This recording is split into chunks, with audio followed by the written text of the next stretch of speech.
Yes, and welcome to Podcast, where ideas take shape, thoughts find up, every conversation explores the art of thinking beyond the obvious. And today I have my special guest. She is Australian poet, academic, and author of The Gray Between, no other than Miss Nadine Ellis. Welcome to Hi. Welcome to Abstract Essay, Miss Nadine. And can you please introduce me more about yourself that I missed? Thank you, Daniel. And I think you pretty well covered it. I must say, I've just retired from academia this June.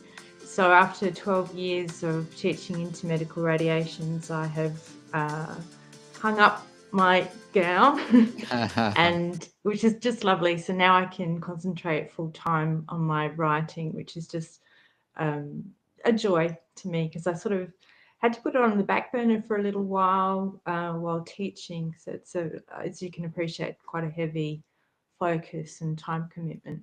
But it's been lovely to do that. I still am a teaching, well, no, I shouldn't say teaching. Sorry, a registered and practicing radiographer by trade, and obviously mother of four daughters and a poet. A So I think you poet. covered everything. Yeah. Yes, a poet indeed.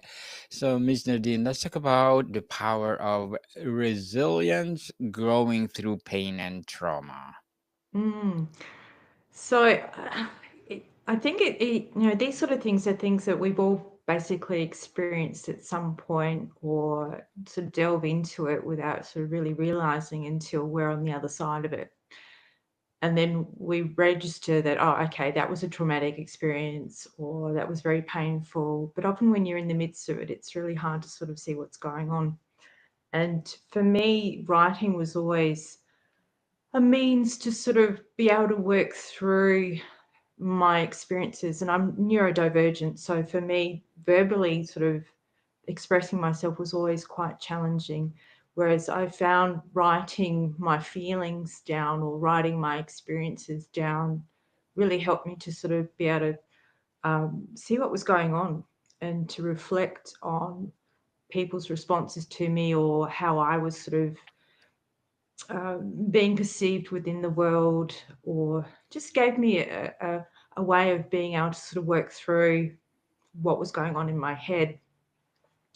And um, and I think it gave me a sort of a channel to form resilient sort of behaviors or strategies.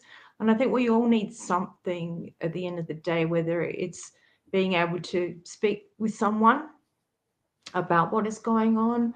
Just having a sounding board sometimes helps us to sort of be able to move through awful times. For me, I probably had people around me, but I didn't recognize that. And so for me, I felt I didn't have that support. So I was more internalized, and uh, my way of approaching that was on paper. Yeah, so resilience is something that we all have, but whether we have the capacity to sort of recognize that, or we've built strategies to sort of deal with pain and trauma is another thing. And sometimes this does come quite later after we've sort of managed to get through stuff. I'm not sure if I've really covered what you were asking there, Daniel. Miss Nadine, thank you so much for sharing your knowledge and wisdom to the world. And what's the biggest misconception people have about resilience? Oh, wow, that's actually, I wouldn't even know where to start with that one.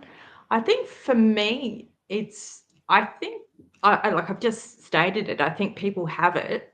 It's just whether they can tune into it and realize that they can be resilient and they don't need to stay in awful situations. I can appreciate that sometimes, like past history for me. I was in a first marriage that was imploding badly, and I was being emotionally and psychologically, a little bit of physically, sort of, the abuse was there, and I didn't see it at the time. Um, and and I think often we need the people around us to sort of say, "Hey, listen, this is what's going on," and I think we need to then be able to hear that. And so I think, well, what would be the biggest misconception? I think don't be afraid to actually say those challenging things to the people that you care about. And sometimes they just need a bit of a wake up call and say, hey, look at the situation around you. Um, maybe enough of, what am I trying to say? I think maybe if more people actually sort of challenged what was going on or what they could see is going on to other people, then maybe a lot of us wouldn't necessarily have to be in those awful situations for so long. Miss Nazine, how do you define true resilience beyond just bouncing back? I don't know if we necessarily just totally bounce back. I think whatever we've experienced stays with us. That's what makes us who we are. But it's how you progress through and you go from A to B, and that journey along the way is basically what's building the resilience for us. So, oh, Daniel, would you mind just saying that question one more time, please? What's or how do you define true resilience beyond just bouncing back? Yeah, I think it's sort of, are you comfortable with who you have become at the other end of it? So Yes. if you are, then your resilience is there and you've managed to sort of create a new pathway that you're comfortable with. And comfort is it's probably a bit of a loose term here because you don't want to be in a comfort zone. People don't really grow when they're in the comfort zone. So you do want to push yourself out of that. That's where the real living and progressing and building of your own person or personality enters into sort of its true form. So you want to be happy with where you have landed and be willing to keep going forward. And I think that's the real measure of resilience. And so the definition isn't, it's not that we bounce right back. Um, it's knowing that those scars are there. We don't necessarily have to forgive, but we need to accept.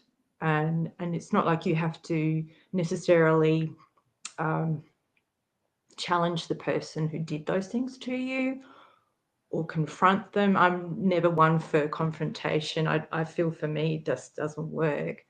But I'm good at sort of accepting that people's behavior may not necessarily be directly because of something that I've done. Often we bounce back on each other, and it's often person might be sort of directing or projecting their issues onto me or to other people. And so I think it's this acceptance of, well, people are people. And if the person that's doing something to me is doing something that doesn't make me happy or isn't, it's mistreating me or it's not making me feel good about my life, then maybe they're not worth spending your time with. And I think it's recognizing when it's time to move on. That also helps with your resilience too, and sort of understanding that um, we have the strength within ourselves to make choices that will give us joy, and I think it's worth pursuing those. Very well said, Miss Nadine. And let's talk about the science and psychology of resilience. What happens neurologically when we develop resilience?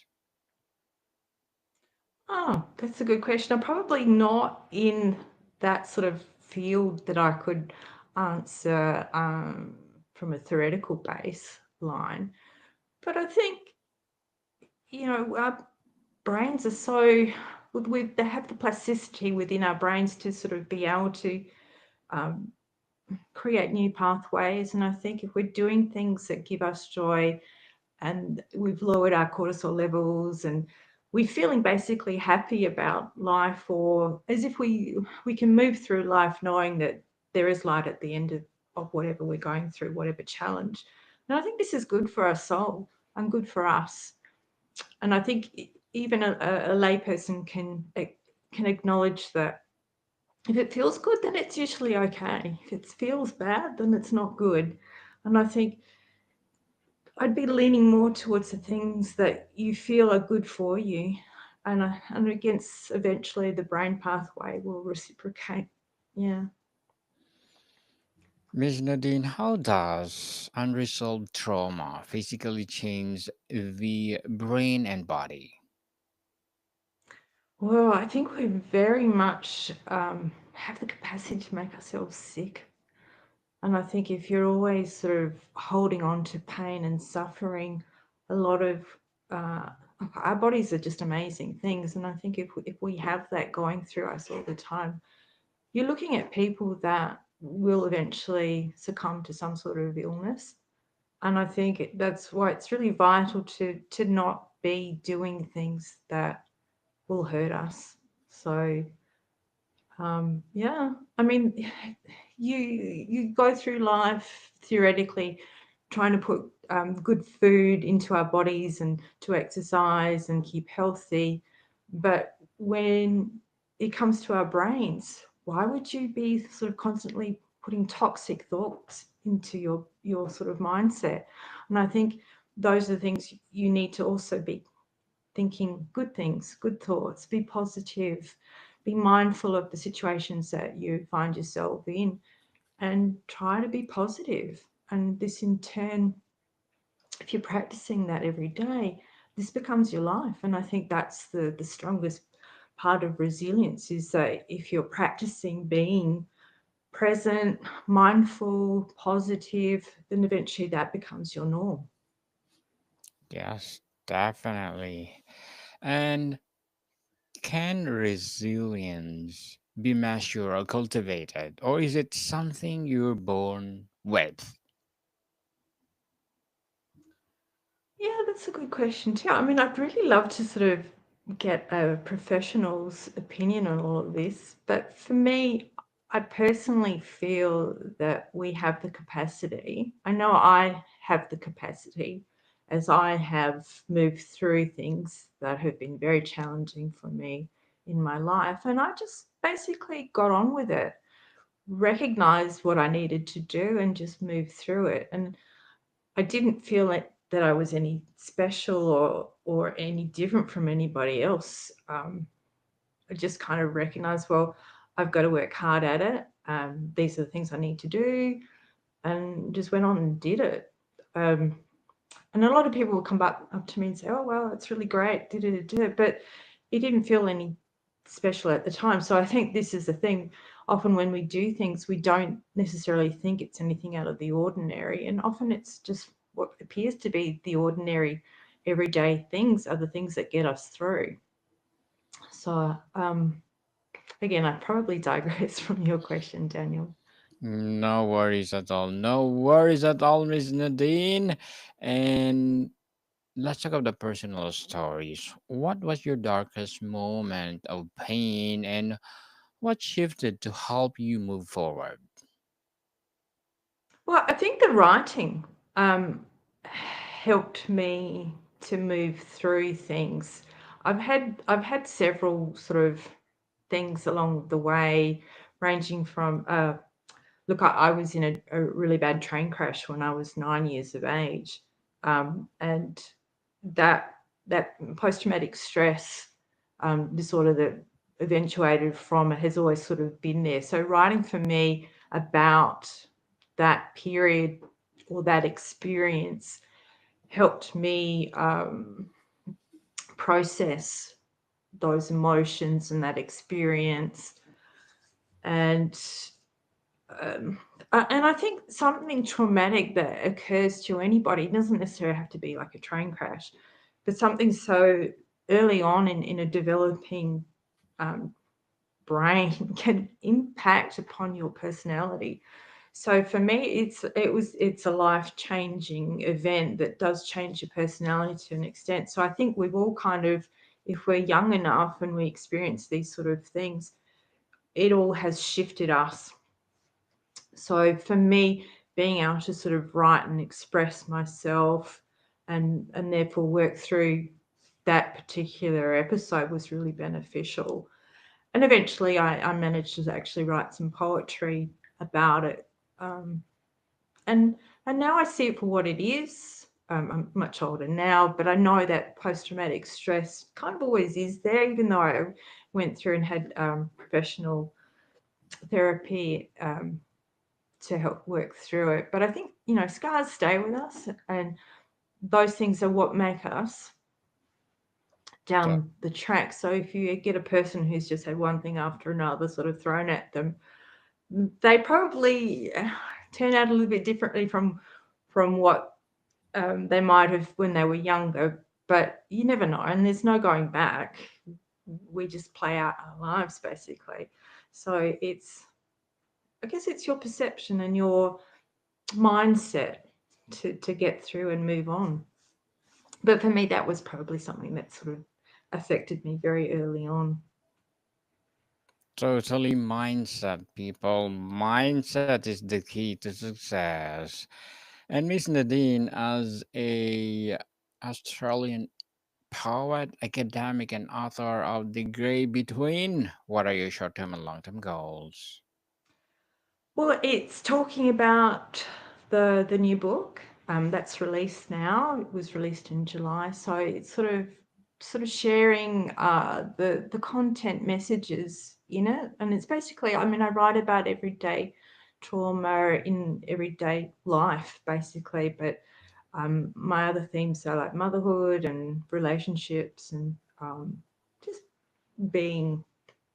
And so I want to share a lot of that with the rest of the people out there and to let them know that they're not alone in their experiences, that we all experience these things in a variety of ways. And currently in the midst of writing my second book, so it's finding time to sort of sit and write, which I love doing, and then obviously trying to sort of market the book that I have written as well. So it's sort of busy time, but fun. It's enjoyable, and I get to speak with you, lovely Daniel. Enjoyable indeed. And thank you so much for sharing your goals, Miss Nadine, and looking forward for more success and good luck. And what will Thank be you. your piece of advice for those people out there want to be like you, Like a writer a or writer? happy. Yes. I think you just got to start writing.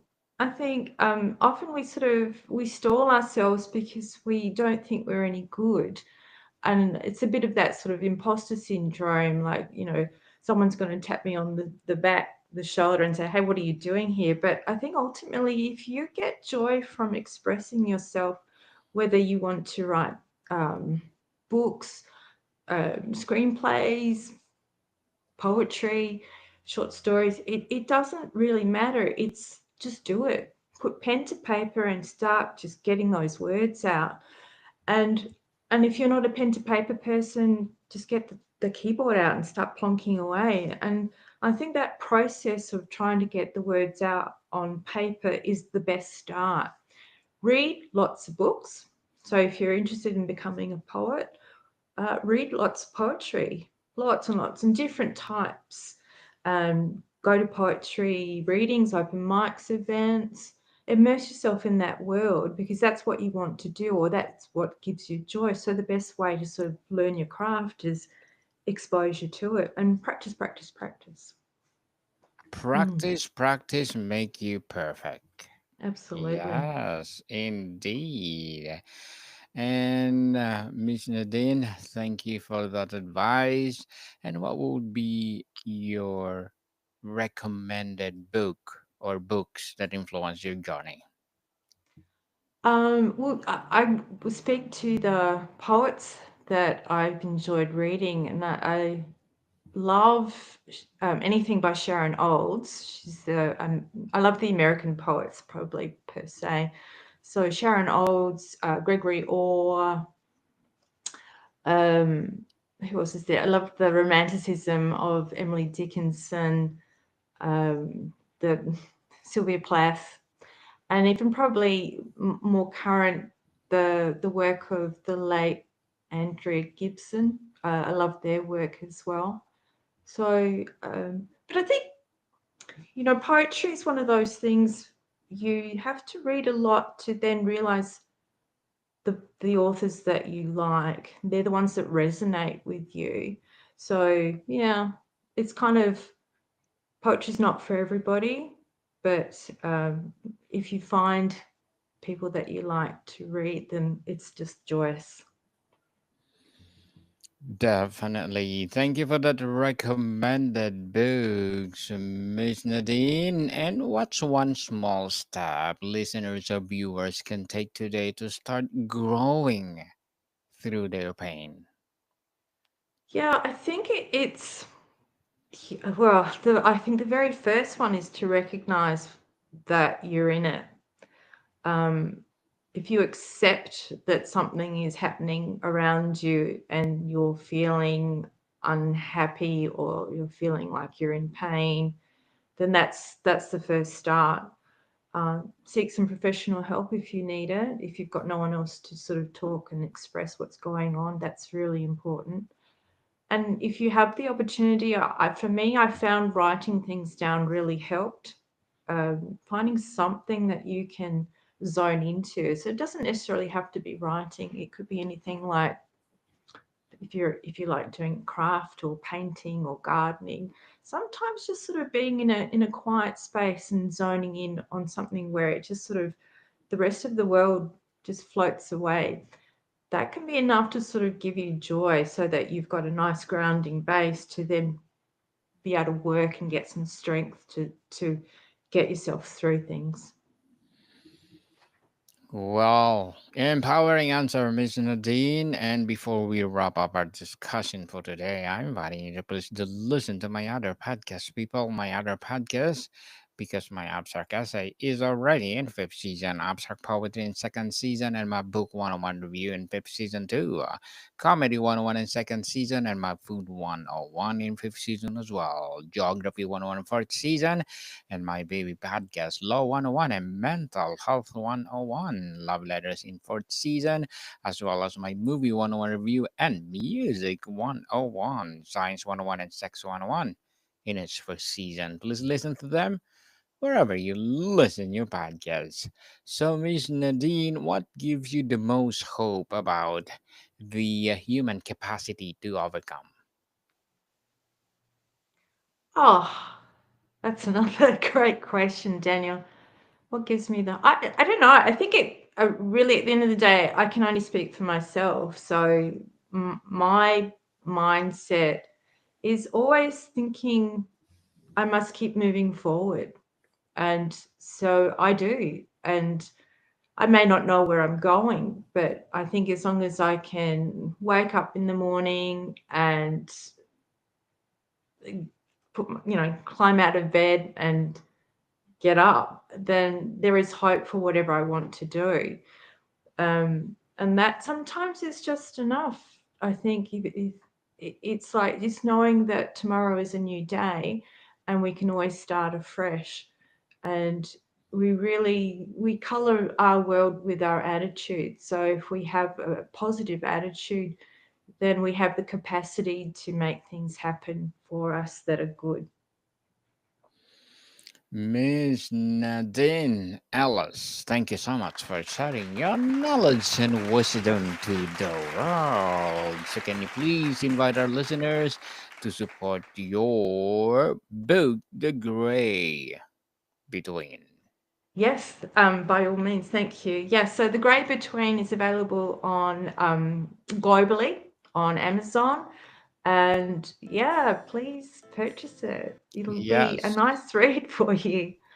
So, Yes, people. so if anyone also would like to see any of my other work, I am on Instagram at Nadine Ellis Poetry, so that's all one word. And also my author site is www.nadineellis.com. So NADINEELLIS.com. Yes, people, let's support Miss Nadine Ellis because if you support her, for sure, more and more and more empowering books like this to come. So, Miss Nadine, thank you so much for your time.